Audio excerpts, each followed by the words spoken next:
Muy buenas noches. Tengo que comenzar dándole las gracias a la universidad y en ella especialmente a Dani Henao por esta invitación que me hace a participar en un acto de tanta trascendencia como reunido. Yo considero que el propósito de haberme invitado, no propiamente a presentar el libro, porque los libros cuando son buenos se presentan solos, sino a hacer un comentario, el comentario que hace un lector. Es el comentario de un lector que extracurricularmente viene a expresar sus impresiones muy generales como lector y a contarles una historia sobre el libro y cómo llegué yo al libro. Este libro fue editado en 1994. Este libro debe haber llegado, no sé si lo compré en México o lo compré en Colombia, quizás para el año 1995 o 1996. Mi ejemplar, por supuesto, ya empieza a lucir la palidez propia de los libros que se van envejeciendo y que más se envejecen sobre todo aquí en el trópico por los niveles altos de humedad, ¿no? Entonces, y que este libro todavía no tiene la firma de su autor, de manera que hoy lo he traído para que mi libro, además de que ya va adquiriendo el sabor de las cosas añejas, como los buenos vinos, tenga además la firma de su autor.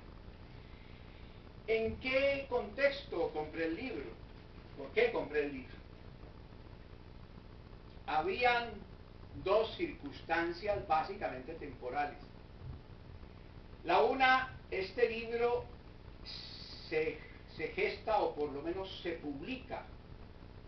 en el contexto de esa celebración del 5º centenario del descubrimiento. Y el autor mismo, el filósofo Eduardo Subirats, hace sobre eso una nota muy precisa de cómo se produce el libro en ese contexto.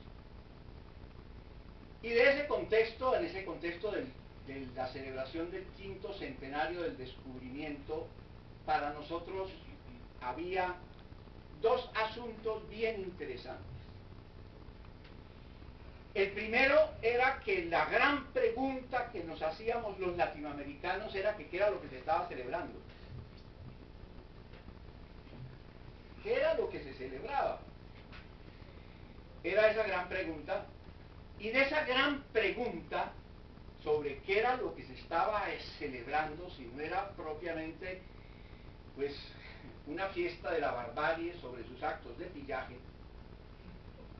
recuerdo un texto que apareció y que circuló mucho por internet y que muchos creímos que era en efecto un texto verídico, que era la presunta intervención de un líder indígena, Guaycaipuro Cuauhtémoc, en un encuentro de todos los países europeos, en un encuentro internacional en 1992, coetáneo a la celebración del descubrimiento. Después supimos que ese discurso de este personaje y él mismo eran imaginarios y que los había imaginado un buen escritor venezolano que se llama Brito, su apellido es Brito. En este momento no recuerdo su nombre completo. ¿Y qué era el discurso? En el discurso, el indígena se presentaba, el líder indígena se presentaba ante sus descubridores para él descubrirlos y haciendo referencia a lo que era en ese entonces todavía circulaba en el ambiente, esa gran, digámoslo, gran problema que vivían los países latinoamericanos de la llamada deuda externa, haciendo referencia a la deuda externa, él dijo que iba allí a cobrar, en cierta forma, la deuda histórica, ecológica, social y cultural que los países centrales tenían con América Latina. Entonces les hizo las cuentas. El discurso hace las cuentas solamente del oro que entró entre 1503 y 1660, el oro y la plata, a San Lucas de Barraneda, y que eran 185.000 kilos de oro y 16 millones, tengo entendido, de kilos de plata, y que eso sumaba, la suma era, no nos cabía en la imaginación matemática. Entonces él, si a esto le ponemos, le vamos a dar solamente 200 años de gracia y solamente le vamos a cobrar 300 por los intereses, a módicos intereses del 10% y no del 20 y del 30, que era la tasa de los famosos créditos, de los préstamos a los países latinoamericanos, pues Europa no tendría con qué pagar. Entonces al final, al final de su intervención, él dice lo siguiente: aducir que Europa en medio milenio no ha podido generar riquezas suficientes para cancelar ese módico interés sería tanto como admitir su absoluto fracaso financiero y o la demencial irracionalidad de los supuestos del capitalismo. Tales cuestiones metafísicas, desde luego, no nos inquietan a los indoamericanos. Pero sí exigimos la firma de una carta de intención que discipline a los pueblos deudores del viejo continente y que los obligue a cumplir su compromiso mediante una pronta privatización o reconversión de Europa que les permita entregárnosla entera como primer pago de la deuda histórica. Dicen los pesimistas del viejo mundo que su civilización está en una bancarrota tal que les impide cumplir con sus compromisos financieros o morales. En tal caso, nos contentaríamos con que nos pagaran entregándonos la bala con que mataron al poeta, pero no podrán, porque esa bala es el corazón de Europa. Esta fue la carta. Esta es la carta, lo que yo recuerdo, de las reflexiones y de los pensamientos que nos hacíamos los latinoamericanos sobre esa celebración. Y el segundo aspecto de ese contexto en que yo compro este libro, es que precisamente las versiones y las visiones pesimistas del viejo mundo habían llevado a la producción desde finales de la década de los 80 a muchos libros que hacían referencia al vacío. Y me acuerdo también de algunos de esos títulos que fueron, digámoslo, muy significativos del momento. Uno de ellos era La Era del Vacío de Lipovetsky, que su primera edición fue en 1988. Habían también libros que llevaban títulos como La Metrópoli Vacía. Estaban también trabajos como los trabajos de Marc Augé, en donde se hablaba del vacío. En Lipovetsky la reflexión que se hacía era del vacío que había llegado al espíritu de los habitantes de Europa, pues propiamente por el predominio de la banalidad, de los valores de la banalidad, si se les pueden llamar valores, de la banalidad, de la seducción, del neonarcisismo, del culto mediático, de la invención de la corporeidad por los carniceros de la cirugía estética. De la metrópoli vacía se hablaba de ciudadanos que vivían en una ciudad que no tenía ciudad, es decir, en una ciudad sin sentido, en una ciudad en donde los espacios habían perdido todo significado, donde ya no hablaban, donde eran los no lugares. Entonces yo llego a este libro, en cierta forma seducido por ambos elementos del contexto en que lo compro. Y me encuentro con un libro que es, en cierta forma, hace una completa ruptura con lo que yo venía entendiendo de estos otros autores sobre lo que era el vacío. Porque si bien el autor, es decir, el filósofo Subirats dice en una nota final, al final de su libro, que ciertamente vivimos en un tiempo vacío, su libro no se refiere propiamente a el vacío que estaba experimentando en ese momento, digamos, Europa, sino que es una reflexión muy profunda, muy documentada, casi que erudita, pero con un lenguaje que no es un lenguaje de la erudición, sino que es un lenguaje que es capaz de saltar de los argumentos densos filosóficos, capaz de saltar a la construcción de bellísimas metáforas. Es un libro que está referido, su núcleo es la lógica de la conquista y específicamente de la colonización. Y esta reflexión que él hace, pues lo que yo he encontrado como lector sobre esta lógica de la colonización, discurre a lo largo de la relectura y el análisis de los textos de Fray Bartolomé de las Casas, de Francisco de Vitoria, y como él mismo lo dice, si bien su libro se refiere a esta lógica de la colonización, no solamente para hacer un estudio sobre lo que fueron los ejercicios de la violencia y de la imposición y del sojuzgamiento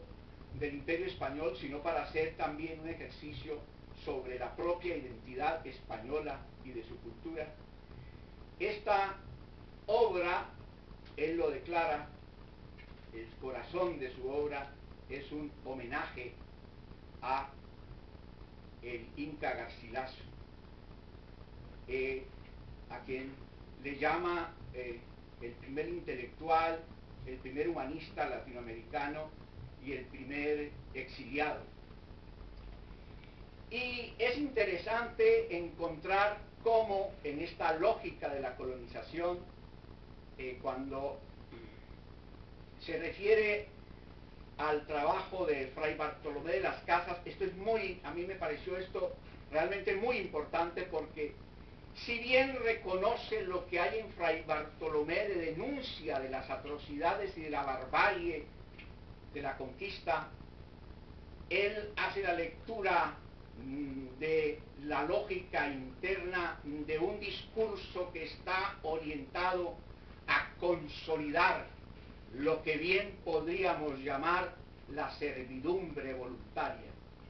La conversión a través del reconocimiento de la libertad del indígena es un instrumento de servidumbre voluntaria. Y cuando hace referencia al trabajo de Garcilaso de la Vega, a mí realmente me conmovió primero sus referencias a la utopía. Él habla de la utopía de Garcilaso y hace un análisis comparativo de la utopía que propone Garcilaso con la utopía de Tomás Moro, y revela, por supuesto, sus similitudes y sus diferencias. Y en ese momento, cuando yo estaba leyendo ese texto y leía la forma como el autor describe la utopía de Garcilaso, la utopía del buen gobierno, la utopía de la unidad, la utopía, una utopía basada en esa concepción del eros que Garcilaso recibe a través de la influencia de León Hebreo. Yo me acordaba de que nosotros de muchachos habíamos sido bastante influenciados, por lo menos mi generación, habíamos sido profundamente influenciados por la idea de las utopías, que nosotros no éramos ajenos a ese concepto, que seguramente en una edición, creo que era en ese entonces edición Store, nosotros habíamos comprado la utopía de Tomás Moro y habíamos tenido noticias de la utopía de Campanella y de Tamoe, las otras utopías que todas se habían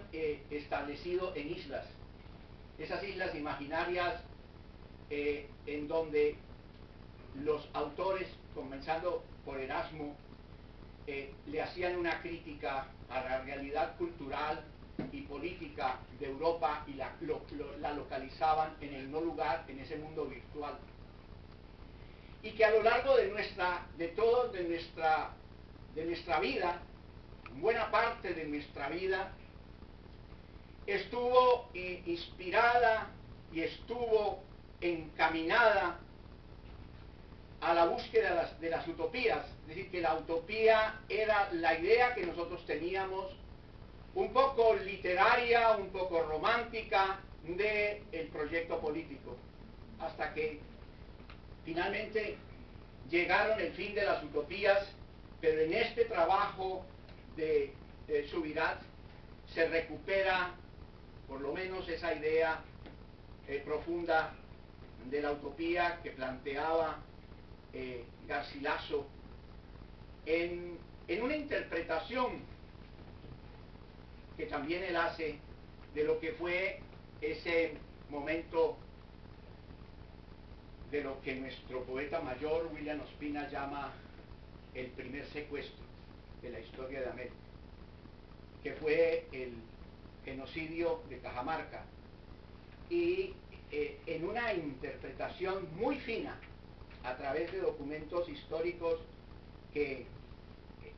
muy interesantes, muy reveladores, Subirats plantea cómo Garcilaso de la Vega, el Inca Garcilaso, un poco soslayando la violencia de los colonizadores, logra plantear algo que podríamos nosotros decir que se ha convertido en el desideratum de nuestra existencia, que es un poco la oposición entre el país letrado y el país oral. Cuando el Garcilaso hace la interpretación sobre el momento en que le es entregada la Biblia a Atahualpa, y en las versiones originales se decía que el Inca Atahualpa había arrojado la Biblia sobre el suelo porque ese libro no le hablaba. Subirats introduce pues una referencia a un indígena que obraba como traductor, el primer traductor del quechua al español, Felipillo, de quien otro autor cuenta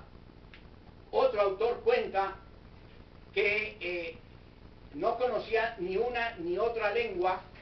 que era pues un pequeño estafador. Y entonces Garcilaso dice que lo que ocurrió en ese momento fue una imposibilidad de diálogo entre las dos civilizaciones, entre las dos culturas. Entonces él allí plantea la posibilidad de construir, y ahí está su utopía, una civilización en donde se encuentren la cultura de los incas y la cultura de los colonizadores. Por supuesto que la reflexión tiene detalles mucho más finos y mucho más elocuentes, pero esta fuerza de la escritura que se impone, del libro que se impone, que venía además de un país de iletrados, de ignaros, en donde el libro, es decir, la Biblia, era un instrumento de poder y de sujeción, de la escritura como el poder externo, como el poder impuesto, que ha marcado nuestra historia y que la sigue marcando. La marcó no solamente durante la colonia, la marcó durante los primeros tiempos de la República y la sigue marcando hoy, que es la hegemonía, o más que eso, la primacía del país letrado sobre el país oral. Y el ejercicio de la letra como poder, el poder de los letrados frente a los no letrados y de lo que significaba el letrado como intermediario de los poderes y como el manipulador de los poderes. Y que además nos lleva de contera a esa otra gran realidad que el libro demuestra, que es el ejercicio de un proyecto de colonización y de evangelización y de conversión que tiene como supuesto absoluto el desconocimiento del otro, el desconocimiento de la otredad, que también se convierte en el hilo conductor de una sociedad y de una historia, la historia nuestra hoy, todavía desangrada y desgarrada por el drama del desconocimiento de la otredad. Finalmente, pues quiero terminar esta intervención haciéndole un homenaje a las palabras del autor en una nota que me pareció elocuentísima sobre el sentido de este libro.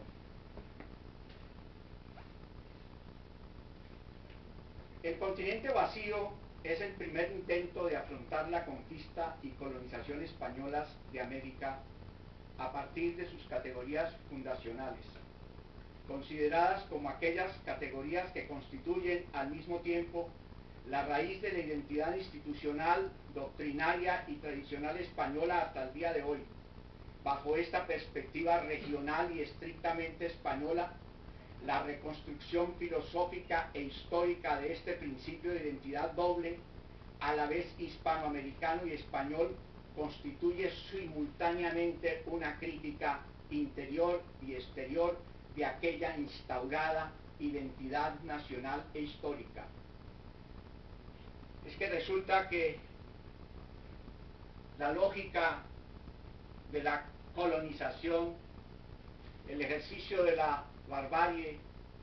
el desconocimiento de la otredad, la expoliación de la naturaleza, no terminan con el fin de esa era que nosotros llamamos la colonia. En palabras del autor,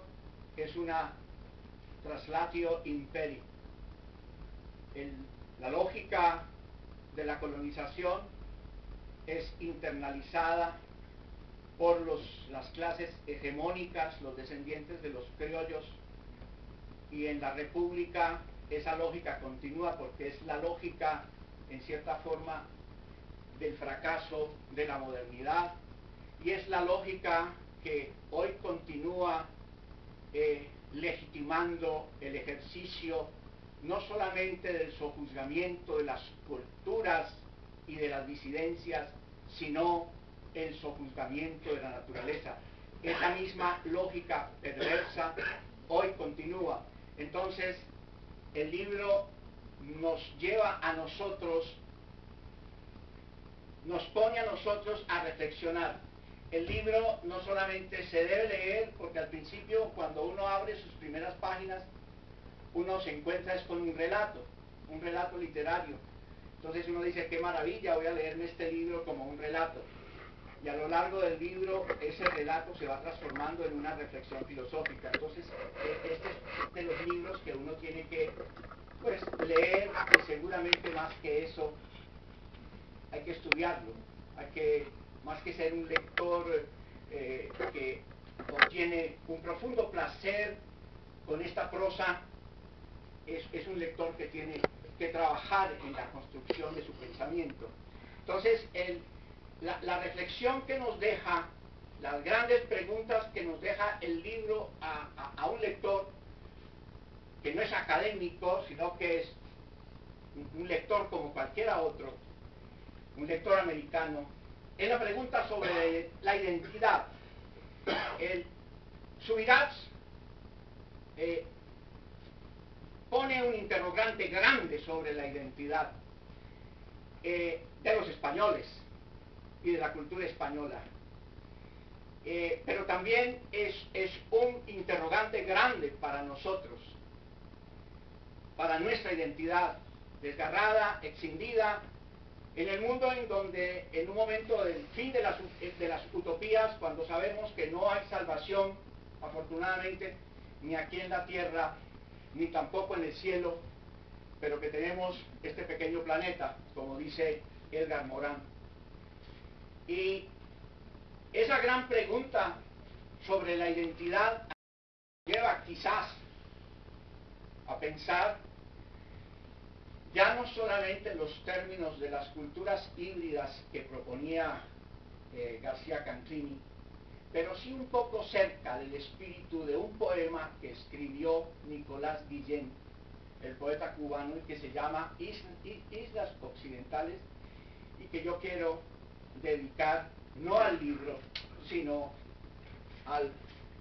la lectura que voy a hacer de estos pequeños versos de Nicolás Guillén. Se los voy a dedicar a Eduardo Subirats. Es un poema largo, yo voy a recordar algunos de los textos. Nicolás Guillén es un poeta cubano, un poeta extraordinario, con mucho ritmo, con mucha fuerza musical, y él tiene ese poema que dice más o menos así, y me voy a levantar. Este sonriente, conservador y liberal, ganadero y azucarero, donde a veces corre mucho dinero, pero donde siempre se vive muy mal. El sol achicharra aquí todas las cosas, desde el cerebro hasta las rosas, y bajo relampagueante traje de verdil andamos todavía con taparrabos, gente sencilla y tierna, descendiente de esclavos, y de aquella chusma incivil de variadísima calaña que se dio Colón a España con ademán gentil. Aquí hay blancos y negros y chinos y mulatos. Desde luego se trata de colores baratos, porque a través de tratos y contratos se han corrido los tintes y no hay un tono estable. Y el que piense otra cosa, que avance un paso y hable. Muchas gracias.